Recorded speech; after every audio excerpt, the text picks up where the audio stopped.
salto no circo que o fez mudar de vida, mas a acrobacia que ele faz é mental. A nossa entrevista de hoje é com o secretário municipal de Cultura, Júnior Perim. Júnior, muito obrigada por nos receber aqui. Você começou a trabalhar ainda criança para comprar um tênis. Como é que foi essa história? Comecei a trabalhar, na verdade, exercer alguma atividade produtiva com 8 anos. Catei caranguejo ali nos fundos da Baía de Guanabara. E depois, aos 11, eu fui trabalhar numa batedora de frangos, onde desenvolvi as habilidades de um profissional, que é uma profissão que hoje se chama magarefe, que está até sumindo. Matei frango, matei porco, até 14 anos de idade. Quer dizer, era para ajudar em casa e claro, tentar satisfazer algum desejo de consumo que naquela época, pré-adolescência, também já tinha. E como começou o seu envolvimento com a política? Eu acredito muito de que o que prepara o sujeito para operar socialmente a vida é a sua condição de vida. Quer dizer, o desejo de transformar a minha condição de exclusão, de pobreza, de dificuldade econômica, foi o que me motivou a todo dia inventar uma marreta diferente para ir quebrando os muros do cotidiano de um moleque de periferia, ou seja, que é um cotidiano complexo. E aí eu fui me envolvendo em movimentos comunitários, me envolvi em movimento estudantil, cheguei à militância de uma organização de juventude política, depois me decepcionei com esse universo, acabei caminhando um pouco para o universo da cultura, até que cheguei ao samba, e do samba acabei inventando uma ação cultural, uma ação sociocultural dentro de uma escola de samba, e que acabou me levando para o circo. Como o Brizola entrou na sua vida e qual a influência dele? Eu lembro que na Câmara Municipal tinha umas baianas que vendiam uns quitutes ali. E tinha um bolinho, que todo final do mês eu recebia o meu salário, eu ia lá comprar um bolinho de queijo com os camarões dentro, vinha num espeto. Eu sentava ali, tomava uma limonada e sentava naquela escadaria da Câmara Municipal e ficava olhando aquele monte de barraquinha que tinha ali no final dos anos 80. Tinha a barraca da OJL, do PDT, do PT, do PCdoB, do PCB. Tinha a barraca da Brizolândia, que era uma barraca vermelha. Ninguém nunca me entregou um panfleto, a não ser o povo da Brizolândia. Eu me identifiquei muito com as propostas que tinham naquele panfleto. Eu tinha 16 anos. Isso me motivou a tirar meu título de eleitor com 16 anos, o voto ainda não era obrigatório. Meu primeiro voto foi no Brizola, e a partir daí comecei a acompanhar a trajetória dele. Cheguei a militar na Juventude Socialista, depois me desliguei da militância partidária, foi algo que não...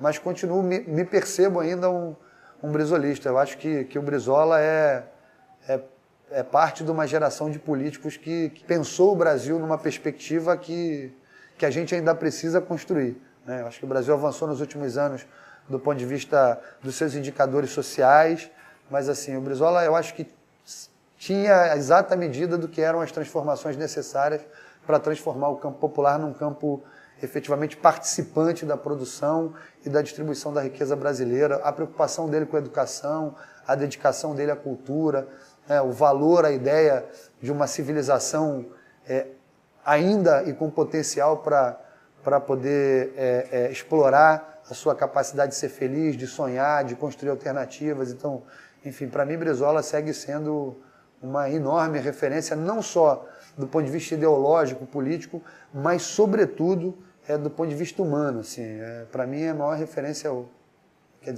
da história brasileira. Você falou que se decepcionou com a política. Foi quando você trabalhou na administração pública?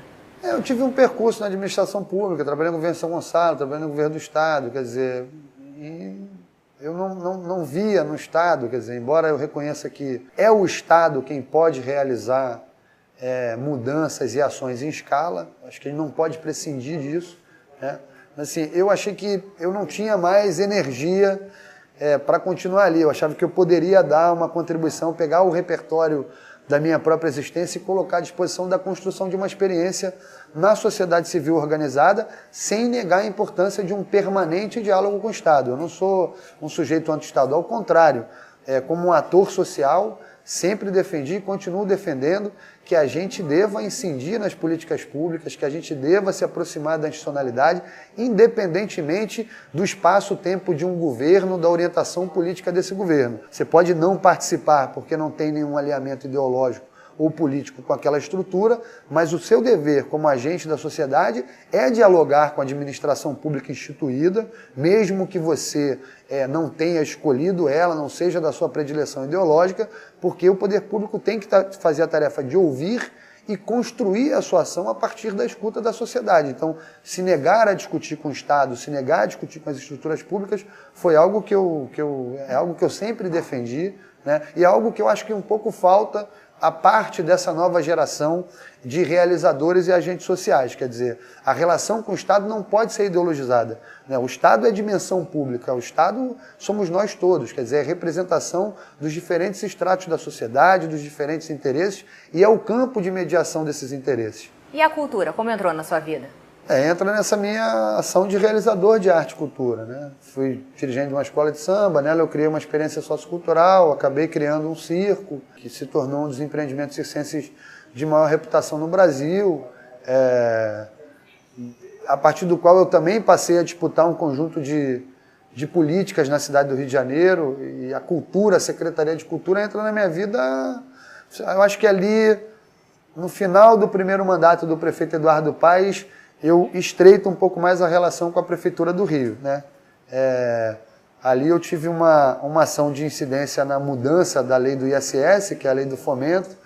O prefeito foi, naquela época, muito generoso, teve muita escuta, né? Embora a gente tinha uma perspectiva diferente do que fazer com a lei, mas ele acabou se convencendo que era importante acolher uma proposta que estava sendo construída por um conjunto de realizadores de cultura que utilizavam esse mecanismo, né? E ele resolveu apostar na ideia que a gente estava dando, que também a gente não sabia se ia, na prática, funcionar. Acabou funcionando e virando um super mecanismo. Eu não sou um carioca de nascimento, eu sou um carioca de adoção. Essa cidade me deu muito e a função de servidor público é servir ao interesse público. Então eu acho que, pelo menos nesses 6 meses que me cabe, né, para qual eu fui convidado a estar na secretaria, eu quero devolver à cidade tudo aquilo que ela me ofertou, e não estou falando aqui só de trabalhar com o setor. Estou secretário de Cultura da cidade do Rio de Janeiro, mas sou um cara que fez mobilidade social, então eu sei como é que é sair de Anchieta e ir até Paquetá, passar pelo Leblon, passar por Ipanema, dialogar com a Zona Sul, com diferentes estratos. Durante 15 anos você foi do Circo Social Crescer e Viver. Você acha que nesse período o poder público abriu as portas para as ONGs ou foram elas que arrombaram as portas? Na verdade, a sociedade ainda é muito criminalizada pelo Estado, não pelos governos. Quer dizer, o Estado brasileiro, na minha avaliação, a gestão pública não está preparada para lidar com a sociedade.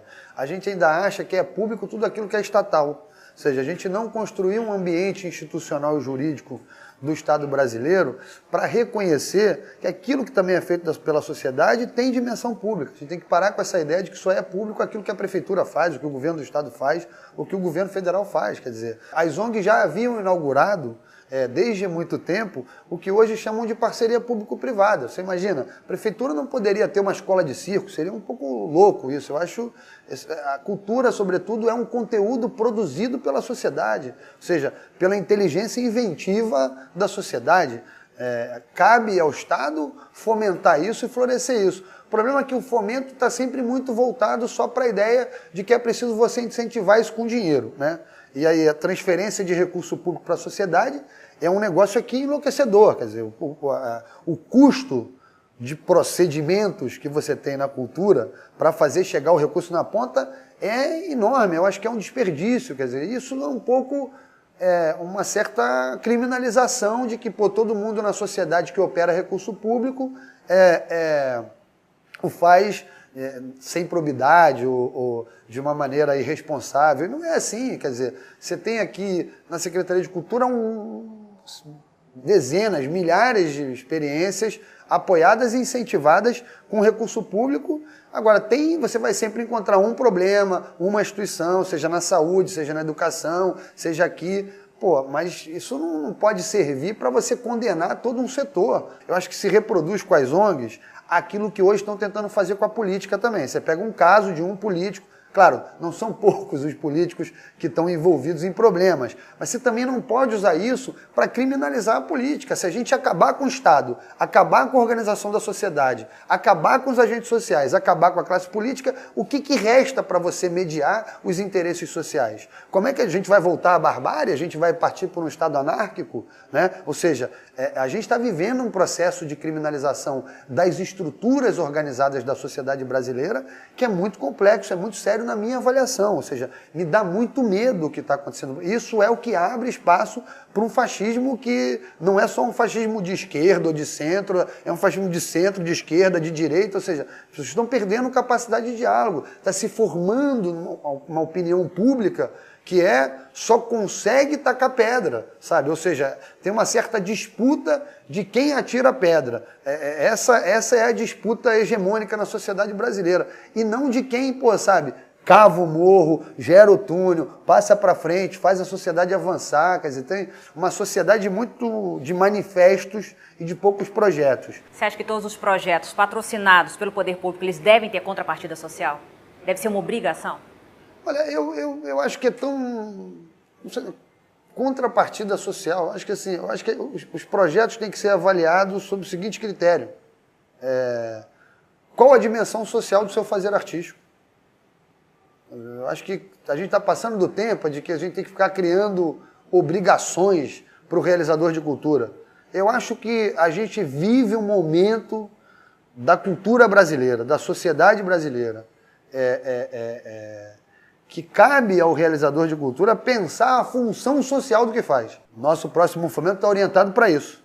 Então nós vamos olhar para os projetos, começar a olhar qual é a função social da atuação. Ou seja, aquilo que não tem a função social não merece o incentivo público. Não necessariamente As pessoas têm a ideia de que contrapartida social é dar um ingresso grátis para alguém ou é trabalhar com um menino pobre. Nada disso. Nós já temos no corpo simbólico carioca um conjunto de realizadores que advêm desses territórios, desses estratos, que não estão nem aí para o seu ingresso. Estão querendo subir no palco, estão subindo no palco, estão sendo incentivados a subir no palco. A questão cabe aos realizadores de cultura, aos fazedores de cultura, pensar a função social do que fazem. A cidade, ainda persistem nas cidades zonas de exclusão, de desigualdade, a cidade tem desafios de desenvolvimento no campo econômico, no campo humano, no campo social. E assim, a arte faz sentido quando pensa esses desafios, quando se relaciona com eles, quando se produz e se faz refletindo os desafios dos contextos onde ela se realiza. Se a arte não faz isso, para que serve a arte? Para que serve a cultura? Economicamente, a desoneração tributária pode ser uma saída para a cultura ser um pouco mais independente? Não sei se é desoneração tributária. A gente tem que começar a discutir qual é o lugar da cultura na construção de atividade econômica, ou seja, na geração de novas dinâmicas econômicas. A gente tem uma certa preguiça no universo da produção artística de falar de economia. Toda vez que você vai falar de... A arte é sempre uma coisa mais questionadora, revolucionária e tal, não sei o quê, que você fala de economia, o cara já acha que é capitalismo. Extremamente dependente do Estado, né? Não, mas eu acho que se toda atividade econômica, nenhum setor econômico se desenvolveu na história do capitalismo sem a generosidade do Estado. Então, ou seja, se é um setor que tem uma capacidade econômica para se realizar, eu tenho que falar de economia para além da acumulação de dinheiro, de recurso. Economia é geração de trabalho, geração de renda, produção de novas dinâmicas econômicas, estudo da cadeia produtiva da produção artística e cultural para ver como é que ela impacta em outros setores, no turismo, na indústria gráfica, na indústria gastronômica, na indústria da comunicação. Enfim, quando você faz uma peça de teatro, você alcança um monte de cadeia produtiva. Quando você faz um espetáculo de circo, tu já pega o cara, tu já vai afetar positivamente o sujeito que está ali na porta vendendo a pipoca, ou que está vendendo o palhacinho, então, sabe, de mãozinha. A gente tem que ter um pouco mais de desejo de discutir isso. Aliás, eu acho que a gente terá de discutir isso. O Rio está saindo dos Jogos Olímpicos, a cidade teve muito investimento, mas a gente vai ter uma barriga aí. Qual vai ser o papel da cultura carioca na geração de novos fluxos econômicos? Na geração de trabalho, na geração de renda. Aí, é claro, é preciso pensar com diferentes atores do Estado, desde o governo federal, o governo do Estado e o governo municipal, de que maneira você cria um ambiente jurídico, institucional, tributário, fiscal, para poder impulsionar essas cadeias produtivas. Não é também a desoneração ad eterno, o cara não paga nada peraí, senão também não faz sentido. Você tem que um planejamento, gerar equilíbrio, criar um ambiente institucional para fazer florescer e crescer a economia das artes e da cultura na cidade, e essa economia participar da geração do desenvolvimento econômico do Rio de Janeiro. Então, eu defendo isso. Como surgiu a ideia de fazer um festival internacional de circo e como a vinda dessas companhias estrangeiras pode influenciar a estética das companhias aqui da cidade? O Festival de Circo foi uma experiência bacana porque eu acho que o festival ajudou, em 2012, a mudar um pouco o paradigma dos festivais que aconteciam no Rio. Porque a gente já fez um festival e começamos a fazer em 28 favelas do Rio de Janeiro. A segunda edição já aconteceu em 66 lugares, também agora em 43 favelas e o resto em territórios populares, abrindo no Teatro Municipal, quer dizer, nunca um circo tinha pisado o palco do Teatro Municipal. Para a renovação estética, o festival sempre é bom, quer dizer, para a troca, para o intercâmbio estético, é bom, acho que para os dois lados. Eu acho que a gente também tem valor simbólico, valor artístico aqui, que interessa a cena internacional, assim como o valor artístico e estético da cena internacional interessa para a nossa produção. Você começou a trabalhar criança e durante anos com o Circo Crescer e Viver, encaminhou crianças e jovens através do circo. Qual o conselho que você tem para quem está começando? Trabalha. Eu acho que eu odeio a dinâmica do exemplo, né? Quando a gente acorda de manhã e se olha no espelho para escovar os dentes, é assim mesmo que você vê. Então o desafio é você... O conselho que eu poderia dar é sair de casa com uma meta. Eu acho que é fazer algo que tenha consequência social, que tenha importância e valor para a sua vida, que lhe permita ampliar suas redes de relação, que lhe permita exercer a humanidade, a solidariedade e o respeito à coletividade todo dia, assim, sabe? Você sair de casa com a tarefa de não fazer mal a ninguém, quer dizer, de existir sem fazer com que essa existência ela incomode e afete o interesse do outro, eu acho que esse é o pleno exercício da autonomia de uma maneira cívica e solidária. Então o conselho que eu dou é acreditar em si mesmo e se perceber como um sujeito coletivo, como sujeito de um contexto e assumir a responsabilidade frente a esse contexto. Júnior, muito obrigada pela sua entrevista. Valeu, foi um Gabriel. prazer e boa sorte aqui na Secretaria.